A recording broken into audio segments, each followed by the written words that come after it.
So many of you have used a Noctua low profile cooler before.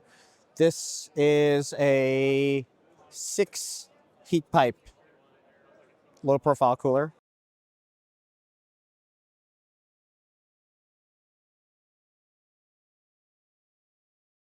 Welcome to Machines More. Welcome to Noctua's Computex 2026 booth. Currently, I'm listening to the pump noise on the NL-LC1. That's the new AIO releasing very soon, within the month. And it's going to be in 240, 360, and 420 sizes. No 280, unfortunately.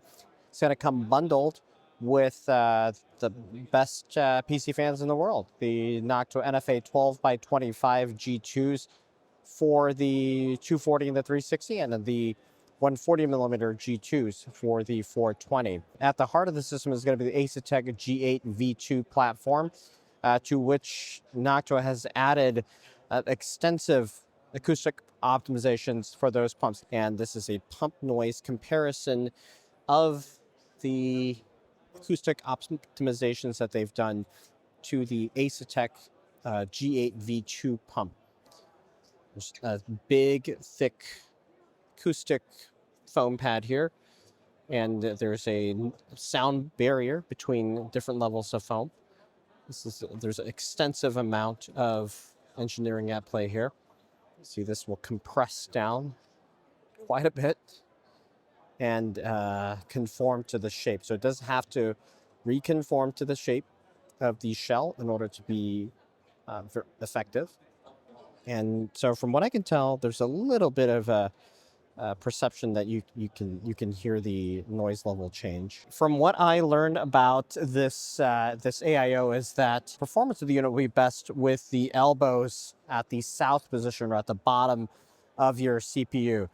North would also be acceptable. So if you're going to place the elbows on the RAM side or the IO side of the motherboard, the performance might not be as good. That's something I will try and test out when I review this. It does use the existing Noctua hardware that Noctua uses for its air cooler. So there's nothing new here with the mounting bars. It has a 30 millimeter thick radiator. And along with the fans, they're quoting a 59 millimeter clearance requirement, which is a little bit higher than, when I do the math and add 30 to 27. So maybe they're accounting for the thickness of the screw head here. And the height of the block here, they quoted at 70 millimeters. It is quite a tall unit. So for those of you with small form factor systems or where you're otherwise height limited, it may be a situation where you have to take off the pump cover and take off the acoustic foam. That would be unfortunate because they've done a lot of work there. And at that point, you'd just be getting a decent AIO with the best fans in the world. Fans will also be RPM offset. So that's going to be the SX2 type of setup for the 240, and then the SX2 plus another fan. So like an ABA fan or a BAB fan for the 360 and the 420 millimeter options. And the pump has a toggle right in between the tubes here that will set a different RPM ceiling for the pump. So quiet, balanced, and manual. It will be default out of the box as quiet.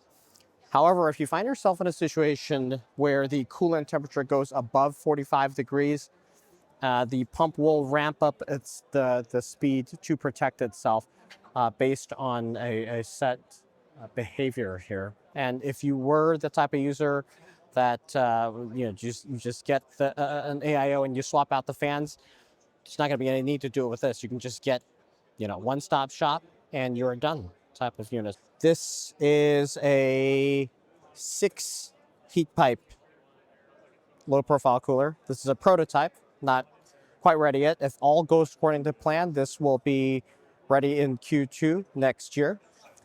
And it is only for AM5 because the keep out zones for other platforms such as the Intel sockets, motherboard manufacturers tend not to adhere as tightly to those as they do with AM5. So the unit they're showing here has a NFA 12 by 25 G2 fan on it. It's a 25 millimeter fan.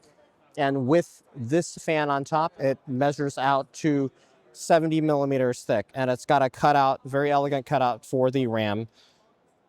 And looks really neat. And so with the heatsink itself, it's going to measure somewhere around 53 millimeters. With the current prototype here, the RAM clearance they have is 35 millimeters. So the kit they show here is a Kingston Fury DDR5, and that's just barely sitting on top. It's actually quite nice how integrated this looks. And because this is only for the AM5 platform, they're able to tailor this base plate to match the characteristics of the low base convexity nature of the IHS on the AM5 CPUs. Okay, one bit of disappointing news is that the smaller Seasonic Prime PSU has a little bit TBD at this point.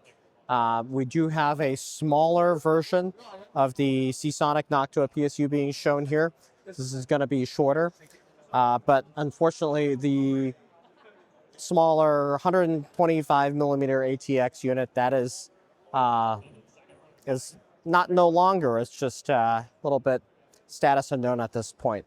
The Pulsar Feynman Noctua edition, it's really fun because it's got the fan inside. It's going to be exhausting towards your hand. Keep your hands comfortable. And this is also going to be launching very soon. It's a June, July time frame.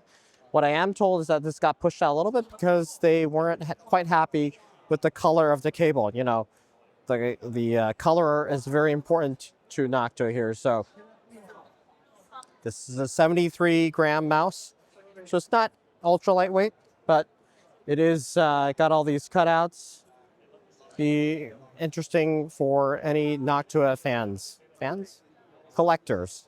Okay, finally over here is a live demo of Noctua's Thermosiphon, showing that it is comparable to the 360 Noctua AIO, okay, with a 9950X 3D. This is the Thermosiphon one, 1800 RPM or so, and the CPU is coming in at around 82-ish degrees.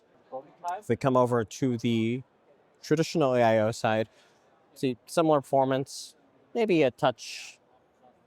No, it's basically the same. There's a little bit of variance, max speed here, but there is an AIO pump that's running at 3,400 RPM.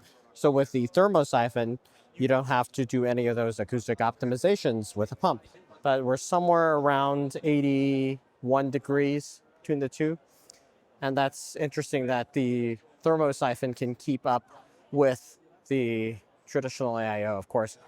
Both of these are going to be performing quite well. All right, so really exciting stuff here from Noctua. A little disappointed about the power supply. Hopefully that doesn't get scrapped completely, and it's just pending some further developments with Seasonic here. The next gen 70 millimeter SFF cooler, that's going to be coming soon. So, well, soon. Q2 next year. So really much looking forward to that. Thanks for checking all of these goodies out with me today. And there's a lot more to come here from Taipei. Make sure you're subscribed and make sure you give a like if you enjoyed this video. And big thanks for watching. I'll see you in the next one.